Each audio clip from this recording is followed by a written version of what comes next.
What's up, people? This is Jermaine Riley, and I'm inspired by music. Hey, thank you. Listen, can you hear the crowd scream? When will I wake up from this dream I'm in? Believers dedicated to me, this whole damn earth said they're about to give me the key to the city. This one feels like the good old days. Well, I used to be in a group called FDM, and we had a couple songs out a few years ago, well, in the early 2000s, mid 2000s, and yeah, we had like a good run. We went to America, got signed to like Geffen US, like, and then we got signed to Neo, and we toured a little bit, and we got a MOBO nomination while we were a group, and yeah, we had a really good run, and everyone was excited to see what, you know, our album would sound like. But unfortunately, we didn't end up having an album. You know, the music industry is kind of like turbulent at times, but yeah, last year, I think it was last year, April 2011, I decided to just go alone, and yeah, it's been going good.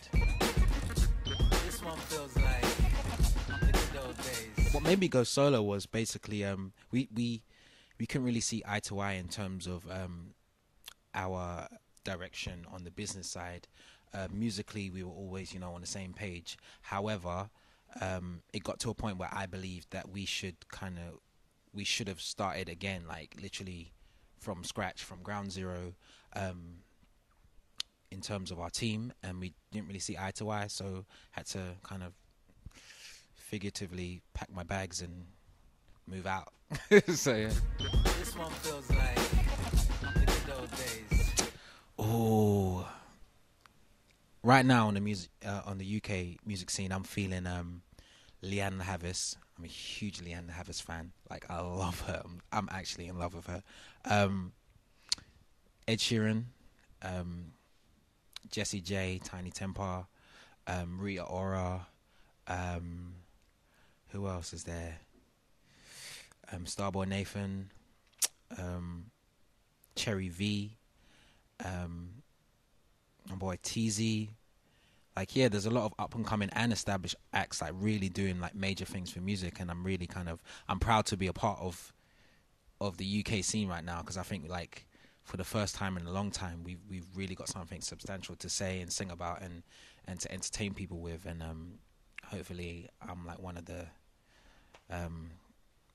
I'll be one of the main guys to kind of champion the UK music scene.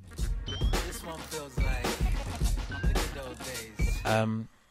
I think writing songs is one of the easiest things for me to do. There's always stuff to write about, and I get my main inspiration from life, and I kind of think that you can never really run out of inspiration, because you just have to pay attention to what's going on around you and people's stories and stuff that's going on in your own life, and like any situation that like you know, run and tell your friends about, or, you know, be like, oh my God, this happened or whatever. That's something to write up. That's something to write a song about, because, you know, there's certain things you can talk about for ages, and there's so much stuff that we go through as people that everyone can relate to. So, yeah, like there's inspiration all around us. Like, you just have to look at life and love and good times and bad times and just draw it from there. That's where I draw it from anyway. This one feels like the good old days. The concept behind Peaceful Day is basically Superman kind of having, you know, reflecting on the world and really kind of, you know, not wanting there to be like wars and sad times, because that's like his day job, to save lives. And I say his, well, mine. Obviously, my album is talking about Superman, so I'm talking through the eyes of Superman. So yeah, it's like he doesn't always want to save lives. Like in the song, it says like, I wish that I could like lose my job, literally, because I don't want it to be suffering. I don't want it to be hurt. Like, I want to see a day without war, and that's what that song is basically about. And I'm so glad that Cherry V was a part of it. I think she makes the song complete, and yeah, I'm glad I got her on the project. This one feels like the good old days. It came from a couple things. First of all, my love for comic books and that whole, culture. I grew up on like Spider-Man and He-Man and Thundercats and stuff like that, and it's never kind of left me. And I've always been into art, and I've got a massive comic book collection, and so I guess it was kind of inevitable that it would kind of seep through into my music. And secondly, I just wanted to do R&B in a different way, especially as my introduction to the world. I didn't want to just sing about the regular stuff. I really wanted to kind of stand out in terms of my concepts and how I'm approaching this R&B thing, because a lot of people, the stigma is, R&B is dead, but I don't believe it's dead. I think you just have to do it right, and then people will appreciate it and be like, wow, like, you'll do something that's noteworthy and will make an impression on people and inspire people to be more creative. This one feels like the good old days. I'm so happy with how Hello Earth is being received right now. I think we're currently at 90,000 downloads. I put it out for free, so it's good to see that people are receiving, a project that I made in my bedroom, and I'm really proud of the project, and I got all the people that I wanted to be involved in it. And yeah, I feel like it's a great springboard to the next project, and I think it's a great introduction to the type of stuff that I do and my sound, and so people can understand who Jermaine Riley is and how creative I am, and just how artistic I like to be sometimes. Yeah. This one feels like the good old days. Hello Earth took about 9 months to complete.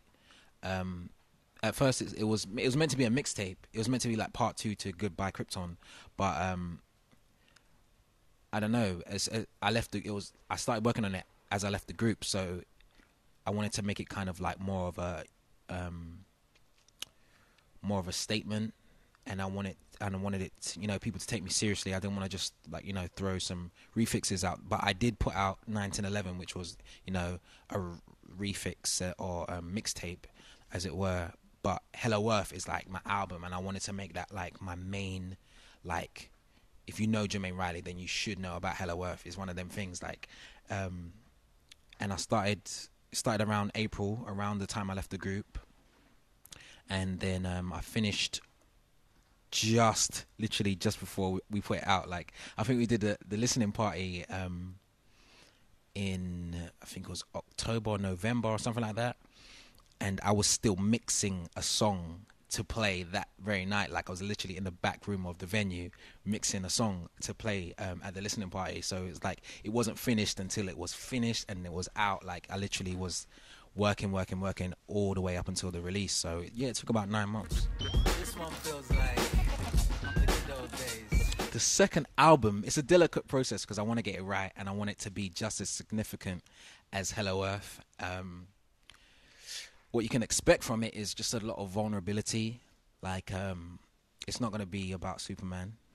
It's going to be just about the real me and stuff that I've lived and stuff that I've seen, and just really, like, the second album represents honesty and just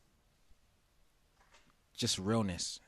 I think a lot of people are going to relate to the subjects that I touch upon, and you're still gonna get like great music. But I think if you actually listen to the lyrics and listen to the stories being told, you're gonna be like, wow, like I didn't expect him to say that, or didn't expect him. Like, I never want to be boring. That's like my worst nightmare. Like, I don't want to be boring, and it's like, I think that there's a lot of people play it too safe sometimes. Like, that's why I respect people like Gaga and Nicki Minaj and Jessie J and who else? There's someone else, but I can't think right now. But yeah, like, people who take risk, I really have a lot of respect for them. People who like to push the barriers and is not afraid to say what's on their mind and just be real. Like, yeah, I love it, and that's what I plan to do with my own stuff. This one feels like the good old days. I think I decided to sing around the age of 10. I won a talent competition with my friend, school friend Rachel, and we sung Whitney Houston and Bobby Brown's "Something in Common." and we won. I didn't necessarily expect to win at that time. I wasn't as confident as I am now as a singer. But yeah, we won, and it was just like the first taste of like people like thinking that I was good enough to be a singer.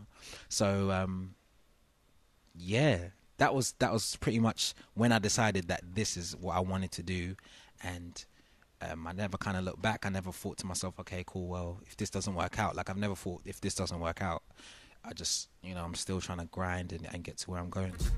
This one feels like the good old days.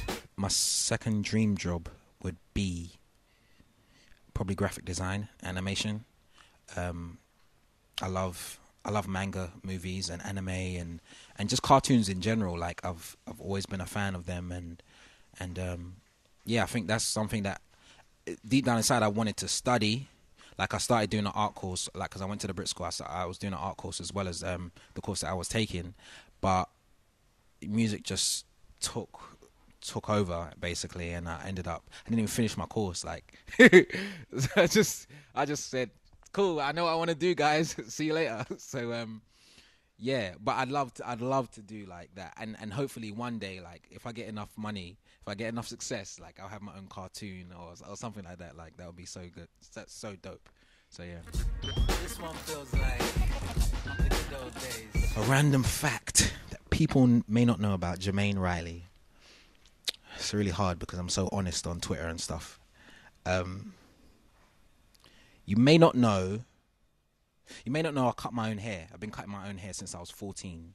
And yeah, I cut my brother's hair as well.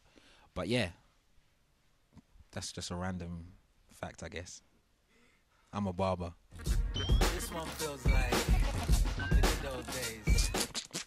For the rest of the year, I just want to write more for other artists. I want to write more for myself. I need to finish the second album. We got more singles to release off of Hello Earth, and I want to deep down inside, I really want to find a artist and develop them. Like of my own, the only artist you could say I have right now is my brother. I worked on his mixtapes, and they're all available online for free via iamseanriley.com. Quick plug. So yeah, like I worked on his mixtapes, and he's essentially my first artist that I've kind of, we've gone from nothing to something in terms of people knowing that he's an artist and he can sing. And we shot a couple of videos and all that type of stuff. So I consider him like my artist, but I really want to find another one and get myself in a position where I can develop new talent, because I see it all the time. And but right now, obviously, I'm very focused on me. I have to kind of set even for Sean, like I have to make sure that I'm settled and sorted before I can make sure that his impression on the world is substantial. He's been waiting patiently, and he's also been studying as well, so that's not very hard. But yeah, that's one of the things I want to do: develop new artists, and just put out new music, and just let people know who Jermaine Riley is and what I'm about. This one feels like the good old days. My biggest influence is Michael Jackson, mainly because I just think he's the greatest to ever make music and ever be entertained, ever be on stage. He's just the best to ever do it. Like all boxes ticked, like vocals, dancing, even like his video, even acting, like just like he's just the best. Like with Michael, it's like with every other artist, I can see the foundation for who they are, but like it's almost like there's so many. He was here for 50 years, but like you just saw so many different phases to his evolution, and it was like when you look at him, you don't think, okay, that's Michael when he goes home and he watches a movie and he eats cereal in his downtime. Like you don't think of him like that. You think he's this magician or something. Like, do you know what I'm saying? Like flaming magical stardust coming out from his hands. Do you get what I'm saying? Like he's just a next level artist. Like he's not of this realm of artists that we know. Like he's on some next like artistic plane, and I just think he's amazing. And I'm actually kind of disappointed that I didn't get to meet him, but he knows that everything that I do is in the spirit of MJ. So yeah, I try. Right, well, thanks for speaking to us. And Thanks for having me, man. good luck in the future. Cheers.